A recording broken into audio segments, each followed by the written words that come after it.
రాహుల్ గారు ఇక్కడికి వచ్చినట్టు ప్రూఫ్ ఉంది. మనం వస్తున్నట్టు వాళ్ళకేమైనా తెలిసుండొచ్చు.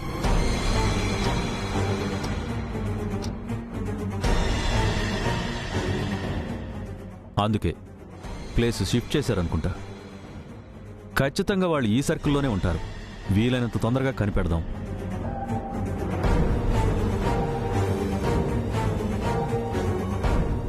ఇన్స్పెక్టర్, ఈ ఏరియాలో ఉన్న చెక్ పోస్టుల్ని అలర్ట్ చేయండి. ఫొటోస్ పంపండి. Yes sir. మేడం, రాహుల్ గారికి ఎవరైనా శత్రువులు ఉన్నారా? కొన్ని పర్సనల్ ప్రాబ్లమ్స్ వల్ల మమ్మల్ని శత్రువులుగా చూశారు గాని రాహుల్కి పర్సనల్ గా ఎవరు శత్రువులు లేరండి. I strongly believe in that. Madam, ఇది డబ్బు గురించి జరిగిన కిడ్నాప్ అయితే ఈ పాటికే మనకి ఏదో ఒక ఫోన్ వచ్చి ఉండాలి. మనకి ఏ ఫోన్ కాలు రాలేదు కాబట్టి ఈ కిడ్నాప్ వెనుక ఏదో స్ట్రాంగ్ రీజన్ ఉంటుందనిపిస్తుంది. ఇంకే ఉంటుంది కమిషనర్ గారు. రాహుల్తో నా పెళ్లి ఆపడానికి ఆ బ్రాహ్మణి చేసిన పని ఇదంతా.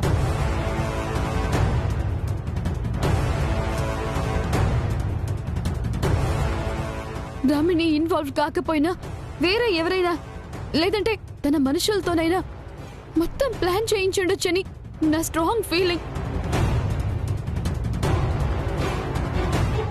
ఫీలింగ్స్ కన్నా ప్రూఫ్ ముఖ్యం మేడం. అన్నిటికన్నా రాహుల్ గారిని కనిపెట్టడమే మా ఫస్ట్ టార్గెట్. ఏంటండి కనిపెట్టేది? ఎక్కడ కనిపెడతారు? మనిషి దొరుకుతాడు అనుకుంటే స్కార్ఫ్ దొరికింది. వాడి వెహికల్ కూడా ఇక్కడే ఉంది. ఒకవేళ వాడు రాహుల్ని చంపేసి ఈ ఫారెస్ట్ లోనే ఎక్కడైనా.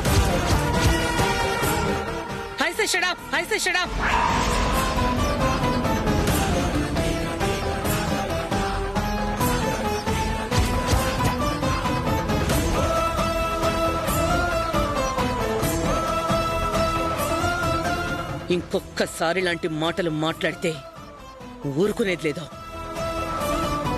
మా రాహుల్కి ఏం కాదు, మౌనంగా ఉన్నా పర్వాలేదు. కానీ ఇలాంటి మాటలు మాత్రం అస్సలు మాట్లాడుకో. Sorry aunty. అలాంటి క్రైమ్ చేసేవాళ్ళైతే రాహుల్ని ఒక్కడనే టార్గెట్ చేసేవాళ్ళు, కానీ ఆయనతో పాటు బ్రాహ్మణ్ ఎందుకు కిడ్నాప్ చేస్తారు?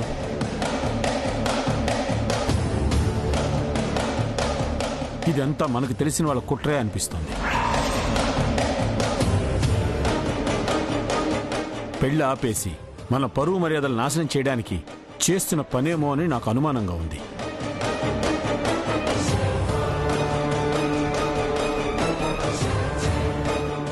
అంటే ఇదంతా చేస్తుంది సరస్సు చెప్పిన శత్రువా? అంటే ఆవిడికి సరస్సు గురించి తెలిసిపోయిందా? ఒకవేళ అదే నిజమైతే అన్నయ్యని ఎందుకు తీసుకెళ్లారు?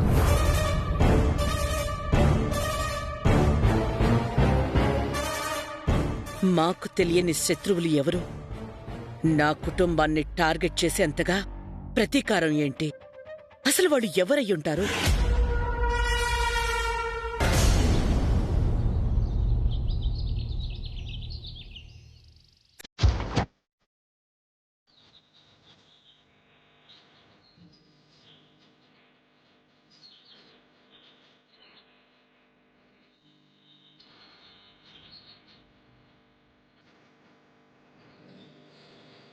బాబు, ఈరోజు నాకు మీరు 2 సార్లు థ్యాంక్స్ చెప్పారు. నవ్వుతూ మాట్లాడారు. ఆ రౌడీ వెధవలు తరుముకొస్తున్న భయమే, కానీ ఇలా మిమ్మల్ని చూస్తుంటే ఎంత ముద్దొస్తున్నారో తెలుసా?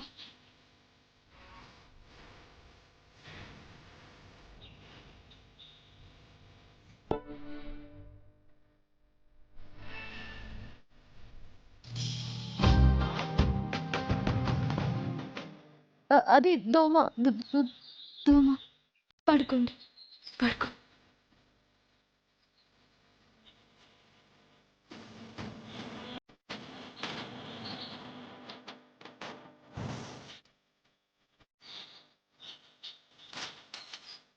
ఇక్కడి నుంచి బయటపడేలోపు మీరు నా ప్రేమను అర్థం చేసుకోవాలి. నేనే సరస్సులని గుర్తించాలి. అంతకు మించి నాకు ఇంకేం.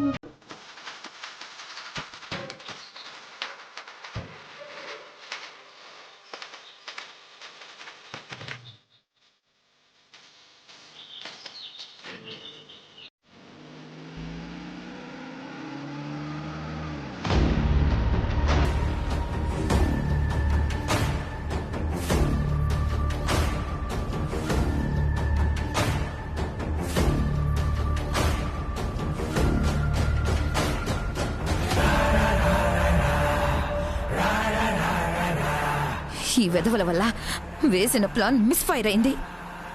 సరస్సులో ఉన్న బ్రాహ్మణి పెట్రోల్ పోసి మొత్తం మొత్తం నాశనం చేసింది. నాన్నకి ఈ విషయం తెలిస్తే చాలా సీరియస్ అవుతారు. ఛ! అంతా అంతా జ్యోతి వల్లే.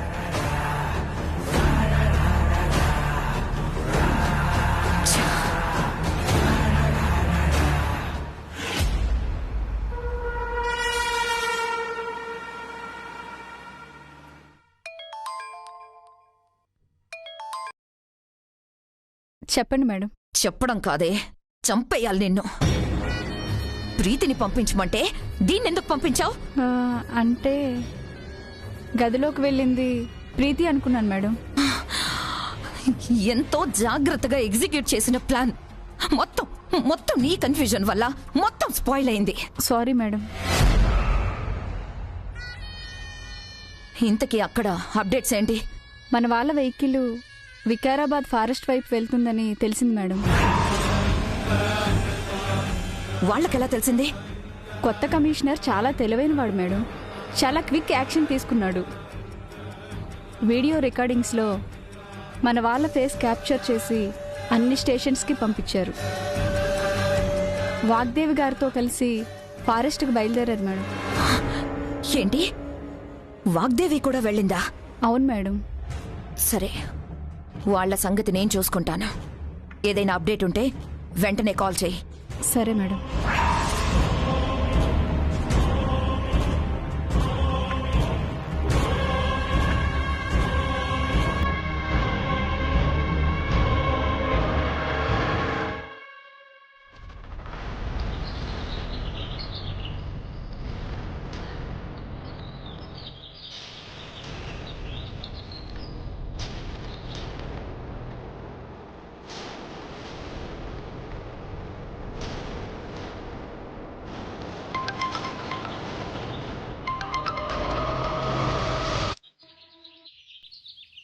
మేడం.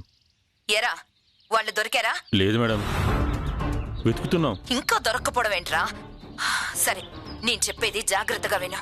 మీరు వికారాబాద్ ఫారెస్ట్ లో ఉన్నట్టు పోలీసులకు తెలిసింది. వాళ్ళు మిమ్మల్ని పట్టుకునే లోపు ఆ రాహుల్ గాడు చావాలి. మీరేం చేస్తారో నాకు తెలీదు. వాళ్ళు మిస్ అవ్వడానికి వీల్లేదు. సరే మేడం. రే, మీకే ప్రాబ్లం రాకుండా నేను చూసుకుంటాను. వాడు చచ్చిన తర్వాత నాకు కాల్ చేయి, అర్థమైందా? అలాగే మేడం. ఎట్టి పరిస్థితుల్లో వాళ్ళు మిస్ అవ్వరు. పట్టుకొని తీరతాం మేడం. ఉంటా మేడం. రేయ్, మేడం ఫోన్ చేసి తిడుతుంది. మనం ఈ ఫారెస్ట్లో ఉన్నట్టు పోలీసులకు తెలిసిందంట. జాగ్రత్తగా వెతకాలి. రండ్రా.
రాజు బాబు లేచిన వేగంగా పరిగెత్తలేరు.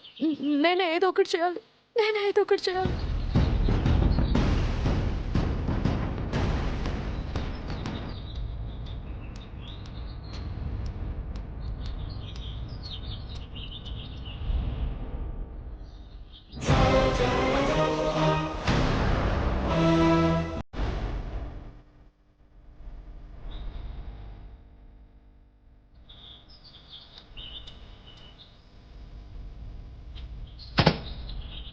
రే, అక్కడ ఎవరు ఉన్నారా?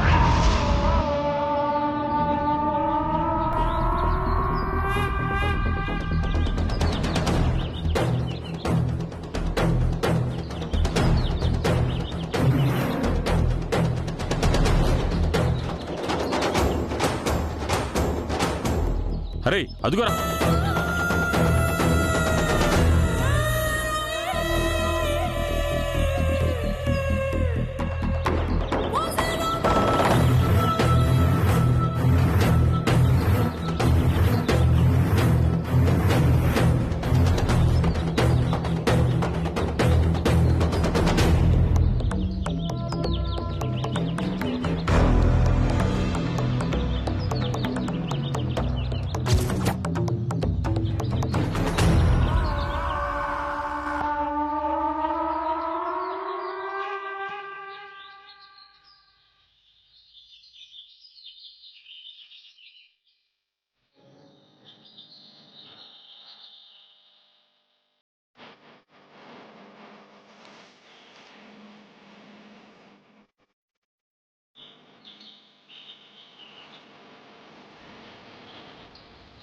బ్రాహ్మణి బ్రాహ్మణి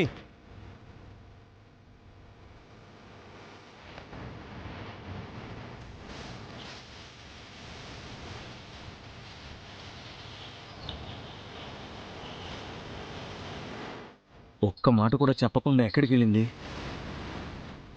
ఒకవేళ రౌడీలు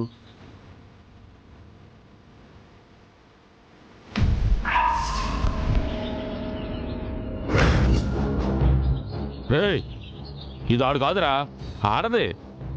దీని తెలివితేటలు మామూలుగా లేవే. చెప్పు, పెళ్లి కొడుకు ఎక్కడున్నాడో చెప్పు. నాకు తెలియదు, నాకు తెలియదు. తెలియకుండానే వాడు షర్ట్ వేసుకుని మమ్మల్ని పిచ్చోళ్ళు చేస్తున్నావా? ఏయ్, మర్యాదగా చెప్పు, లేదంటే నేను చంపేస్తా. అన్నా, దీనివల్ల అప్పుడు వాడు తప్పించుకున్నాడన్నా, మళ్ళీ ఇప్పుడు మిస్ అయ్యాడన్నా. రేయ్, దీన్ని చంపేయాల్సిందేరా. చెప్పు చెప్పు.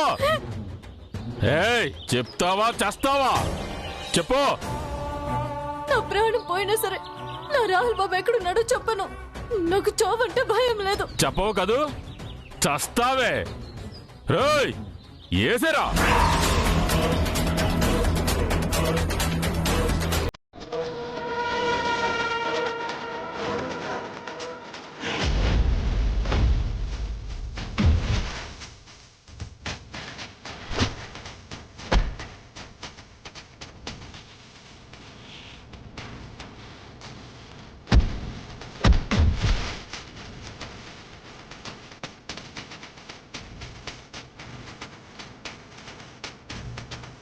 వదలండ్రా రాహుల్ బాబు, రాహుల్ బాబు. పట్టుకోరా.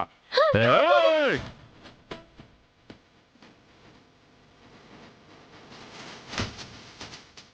వదలరా, వదలరా.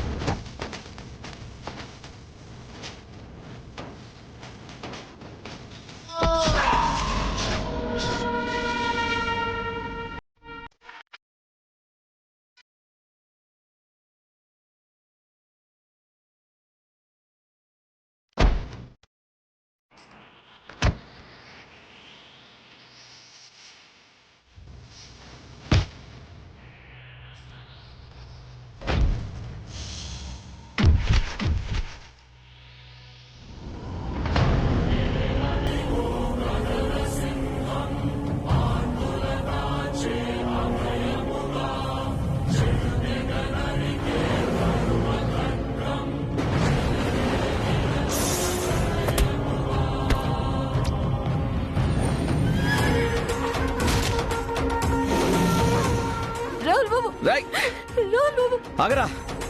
రాహుల్ బాబు, రాహుల్ బాబు. రక్తం వస్తుంది.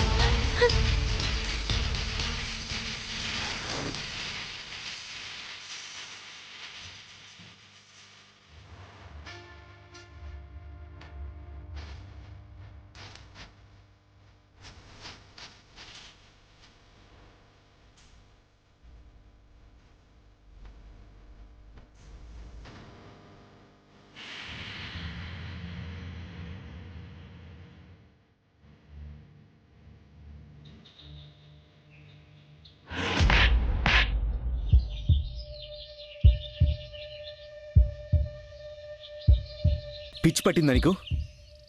నేను రావడం ఒక్క క్షణం ఆలస్యం అయింటే ఏం జరిగేదో నీకు తెలుసా? అంటే మీరు పడుకున్నారని. పడుకున్నాను అంతే కదా, లేపితే వచ్చేవాడిని కదా. అంతేగాని ఒంటరిగా వేరే వనితలా ఎందుకు వచ్చావు?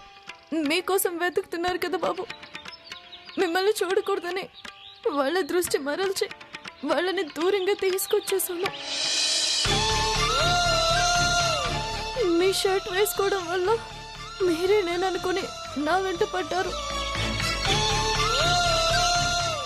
నాకేమైనా పర్లేదు బాబు, మీకేం కాకూడదు. నీకేమైనా పిచ్చా? నా గురించి అడిగితే ఎందుకు చెప్పలేదు? ఎందుకు నువ్వు చావడానికి కూడా సిద్ధపడుతున్నావు? మిమ్మల్ని కాపాడుకోవడం నా ధర్మం బాబు. నా ప్రాణం పోయినా పర్వాలేదు, మీకు మాత్రం నేను బ్రతకుండగా ఏ హాని జరగనివ్వను బాబు, జరగనివ్వను.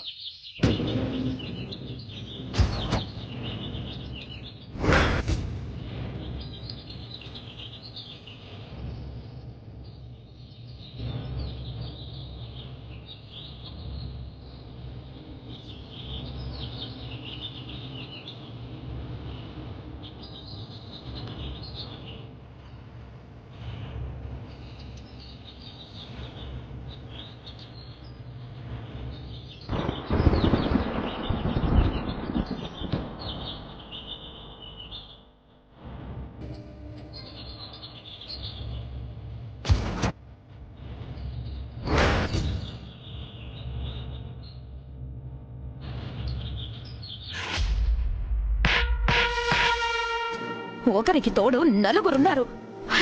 ఏం ప్రయోజనం? చేతికి చిక్కిన వాళ్ళని చంపకుండా ఆ రాహుల్ గాడి చేతిలో తన్నులు తింటారా? చిచి, మిమ్మల్ని చూస్తుంటేనే నాకు నాకు అసహ్యంగా ఉంది. వెళ్ళండి, వాళ్ళని చంపి నాకు కనపడండి, లేదంటే మిమ్మల్ని నేను చంపేస్తాను. వెళ్ళండి.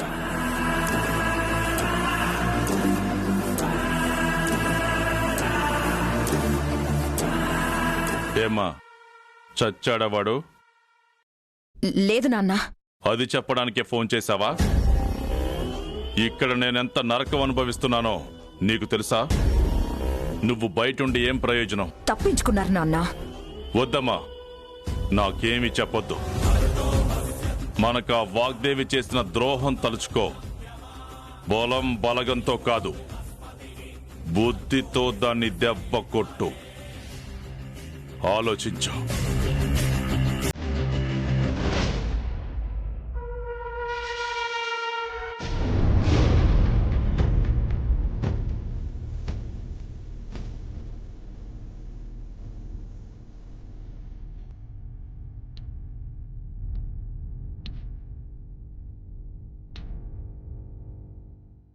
మనం కూడా వాళ్ళతో ఫారెస్ట్కి వెళ్లాల్సింది.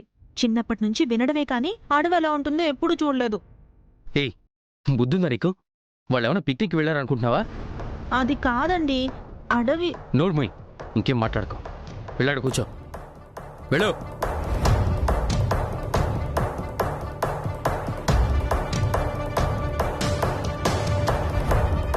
జ్యోతి. వస్తున్నా మేడం.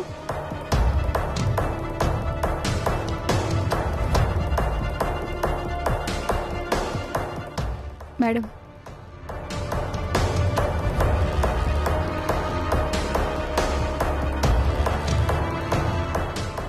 సార్. వద్దు.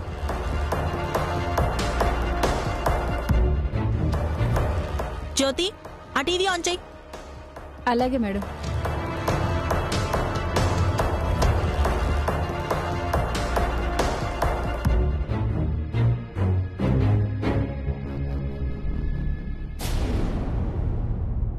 అబ్బా, ఆ రిమోట్ ఇటివ్వు.